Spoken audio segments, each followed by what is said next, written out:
Əziz xərçənglər və xüsusən də yüksələn burcu xərçəng olanlar, gəlin görək sizi 2026-cı ildə nələr gözləyir. Əziz xərçəng burcuları, Yupiter bir dönəmdəki birinci evinizdədir. Bir çoxunuz üçün gözəl şans qapıları açılmışdı.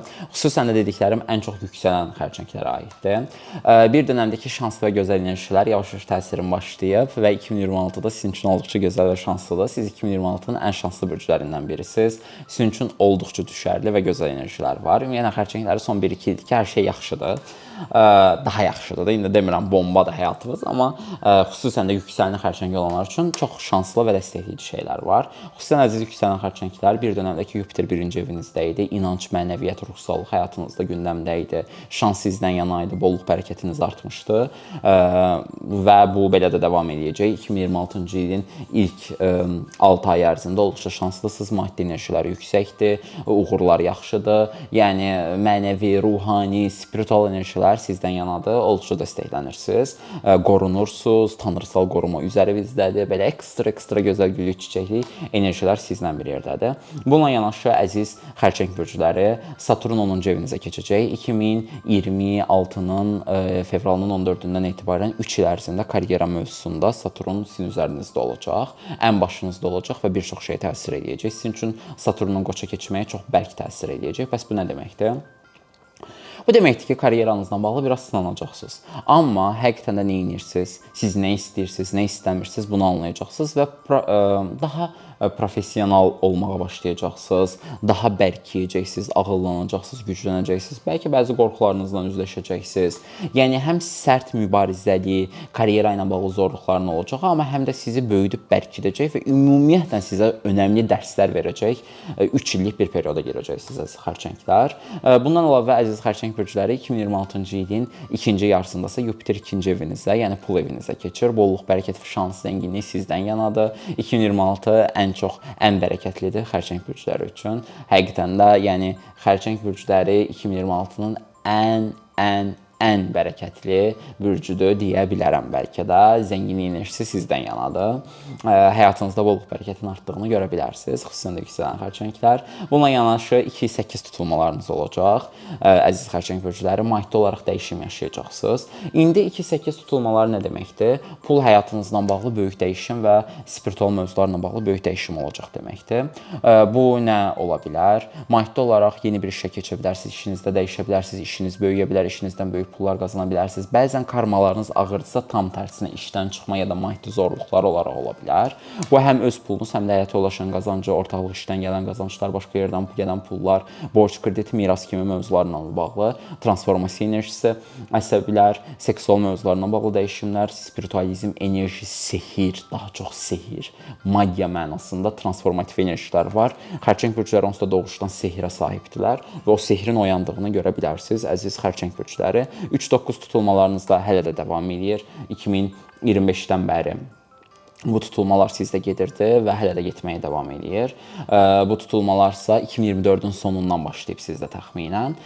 Sizin spiritual mövzularda dəyişim yaşamağınıza, dininizdə dəyişim yaşamağınıza, inanclarınızda dəyişim yaşamağınıza və ruhani, mənəvi, spiritual olaraq transformasiya yaşamağınıza səbəb olmuş ola bilər, xüsusən də yüksələn xərçəng olanlarda və yaxın çevrə, qohum, əqrəbə, qonşu ya da qardaş bacı kimi insanlarla bağlı dəyişimlər gətirmiş ola bilər, sizi daha da bilikləndirmiş ola bilər. Əziz xərçəng burcuları, bununla yanaşı 2026-nın bəzi çox şanslı və gözəl tarixləri var, ya da güclü tarixləri var. Gəlin bunları da sizinlə bölüşün, bunları yaxşı dəyərləndirin. Əziz xərçəng burcuları, yanvarın 3-ü sizin öz burcunuzda bir dolunay olur. Yəni bu dönəmdə enerjiniz güclənir, həm daha həssas, həm daha güclü hiss edə bilərsiniz. Yanvarın 6-sı manifest etməyiniz üçün çox qəşəng bir zamanda, dualarınız sürətlə qəbul ola bilər. Yanvarın 8-i seksual enerji olduqca yüksəkdir. Yanvarın 20-si biraz belə sərt, amma yenə də seksual enerji yüksəkdir. Yanvarın 25-dən fevralın əvvəlinə qədər başın buraxın, ehtiyatlı olun, risklərə girməyin. Fevral ayında tutulmalar baş verir. Fevral ayının 18-i önəmli bir gündür. Hamımızın talihi ilə, qisməti ilə bağlı o gün baş verən hadisələrə diqqətlə yanaşmaq lazımdır. Mart ayına baxanda tutulmalar baş verir. Mart ayının 7-si sevgi eşqlə bağlı rituallar yaxşı işləyəcək. Mart ayının 19-u sizin üçün xaricə getmək, din, mənəviyyat, ruhsallıqla bağlı çox güclü enerjilər var Mart ayı ərəfələrində. və bununla yanaşı rituallarınız da çox yaxşı işləyə bilər. Martın 22-si sizin üçün yenə, yəni bir çox hamımız üçün hətta demək olar ki, diləklərin daha sürətlə qəbul olacaq xüsusi gündə yaxşı dəyərləndirin. Aprel ayına baxanda, aprel ayında sizin karyera evinizlə bağlı hərəkətlənmələr ola bilər, karyera ilə bağlı dəyişimlər ola bilər. Aprelin axırlarına doğru bir damcı ehtiyatlı olun. Yəni travmatik təcrübələrlə özünüzü salmayın. May ayına baxanda sevgi, eşq enerjiniz yüksəkdir. Mayın xüsusən də 14-ü dilək diləmək üçün gözəl bir vaxtdır. İyun ayı sizin üçün gözəldir. İyunun 9-u diləklər, enerjilər kainata göndərmək üçün əladır. İyunun 26-sı sərt enerjilər var kişilərlə bağlı. Xəyal qırıqlığına biraz daha meyillidir. Ehtiyatlı olun, alkol və s. belə şeylər qarşı ehtiyatlı olun iyun ayının sonlarına doğru. İyul ayındasa iyulu keçək. Avqust ayında 27-si dəstəkləyici və gözəl enerjilərdir. Manifestlərlə bağlı 28-də rituallarınız çox daha güclü işləyə bilər. Oktyabr ayına baxanda 14-ü sevgi, eşq və dualarla bağlı gözəl bir zamandır. Noyabrın 4-ü manifestlər daha güclü qəbul olar. Noyabrın 9-u sevgi, eşq yenə sizin üçün yaxşı bir dönəmdir. O ərəfələrdir. İndi mənim dediyim həmin gün olmalı deyil o ərəfələr. Dekabr ayının 11-i diləklərlə əlaqədar yaxşıdır və dekabrın 24-ü də sizin üçün olduqca dəstəkləyici, şanslı, gözəl və güclüdür. Dəstəkləyici əmin deyiləm açığı, amma güclüdür çünki xərçəng dolunayı olacaq. Xarici görünüşünüzlə bağlı dəyişim istəsəz həm yanvarın əvvəli 2026-cı ildə, həm də dekabrın sonları olduqca dəstəkləyicidir sizin üçün. Bundan əlavə olaraq əziz xərçəng bürcləri, gəlin görək sizlə bağlı başqa hansı informasiyalar var. Xərçənglər yanvar ayında xarici görünüşünüzlə bağlı dəyişim yaşamanız üçün gözəldir. Yanvarın 23-dən sonra seks, seksual mövzular çox gündəmə gələ bilər. Borc, kredit kimi mövzular biraz daha gündəmə gələ bilər. Fevral ayı bolluq, bərəkətdən yana, xüsusən də ilk vaxtlarında pul mövzuları bol-bol gündəmə gələ bilər. Zaten pul evinizdə və spiritualizm evinizdə fevralda tutulma baş verir. Yəni rituallar, sihirlər üçün ideal vaxtdır. Bundan əlavə olaraq mart ayına baxanda, mart ayında xarici getmək istəsəz ehtiyatlı olun. Martın 2-sindən sonra xüsusən risklərə girməməlisiniz.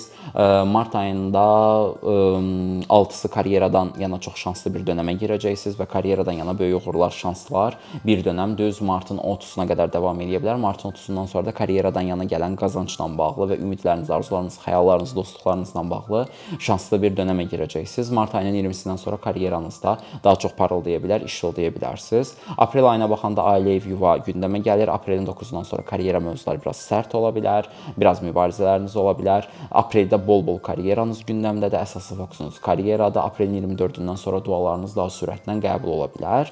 Əziz yüksələn xüsusən də xərçənglər və xərçəng bürcləri, may ayına baxanda sevgi, eşq gündəmdədir, dostluqlar ön plandadır. Dostluqlarla bağlı gözəl şanslı enerjilər özünü göstərə bilər. 18-dən sonra dostluqlarla yana biraz mübarizə ola bilər. Mayın 19-dan sonra gözəl bir dönəmə girirsiniz. Venera 1-ci evinizə keçir.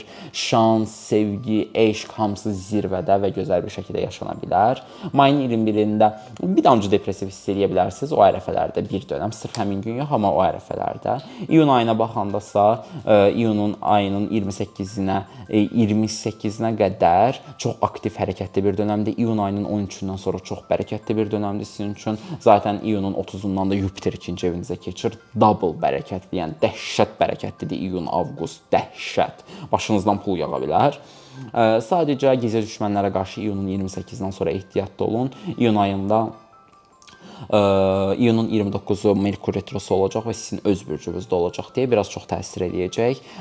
Çalışın, texnoloji avadanlıqlarla qarşı ehtiyatlı olun və nəysə zapaz yedəkləməlisinizsə yedəkləyin dokumentlərlə bağlı. İyun ayı olduqca hərəkətli və aktivdir sizin üçün. Xüsusən 29-u ilişkilər mövzusundan bağlı bir dolunay olacaq və bundan əlavə olaraq iyul ayının 3-ündən sonra, 9-undan sonra qadınlardan yana yaxın çevrənizdə daha çox dəstəklənə bilərsiniz. İyulun sonunda seksual enerji dəhşət zirvəyə qalxacaq avqustun əvvəllərinə doğru və iyulun ortaları xarici görünüşünüzdən bağlı bir şeylər dəyişdirə bilərsiniz. Avqust ayına baxdığım zaman ailə, ev, yuvadan yana şanslısınız. Avqustun 11-dən sonra biraz mübarizəli və çətin bir dönəmə girəcəksiniz, amma çox davam eləməyəcək. İdman və aktiv həyat üçün gözəl bir dönəmdir. Avqust ayının 12-sinə baxdığım zamansa tutulma baş verir pul evinizdə. Yəni 2026 konkret maddi olaraq transformasiya dönəminizdir. Sentyabr ayına baxanda 10-cu evin Sentyabrın 10-u Venera 5-ci evinizdə keçir. Uşaq, eşq, belə şeylər üçün gözəl bir dönəmdir. Sentyabr ayında bundan əlavə olaraq 28-dən sonra maddi olaraq biraz mübarizələriniz başlayacaq. Bu davam eləyəcək oktyabr, noyabr kimi. Noyabrın 25-i tam buraxacaq bu enerji. Oktyabr ayında biraz maddi olaraq mübarizəli ola bilər. Amma oktyabr ayında dostluqlarınız bol-bol gündəmə gələcək. Eşq, sevgi enerjiniz yüksəkdir. Noyabrda da sevgi enerjiniz çox yüksəkdir. Noyabrın sonlarına doğru dualarınız, rituallarınız çox sürətlə qəbul ola bilər. Dekabr ayında yenə sevgi enerjiniz çox yüksəkdir. Bundan əlavə olaraq dekabr ayında iş həyatı çox gündəmdədir. Bol-bol işləyə bilər, karyeranıza yönələ bilərsiniz. Dekabrın sonlarına doğrusa xarici görünüşünüzlə bağlı bir dəyişim və s. yarada bilərsiniz. Əziz xərçəng bürcləri, sizin üçün yenə çox gözəl, çox şanslı və çox düşərli bir il sizi gözləyir. Əsasən də yüksələn bürcünüzə çalışın, qulaq asın. Yorumcu.com var, oradan tapa bilərsiniz yüksələn bürcünüzü. Özünüzə yaxşı baxın, sağ olun. Mən də bir xərçəng bürcüyəm. Hamınız üçün möhtəşəm olsun. Sağ olun, salamat qalın.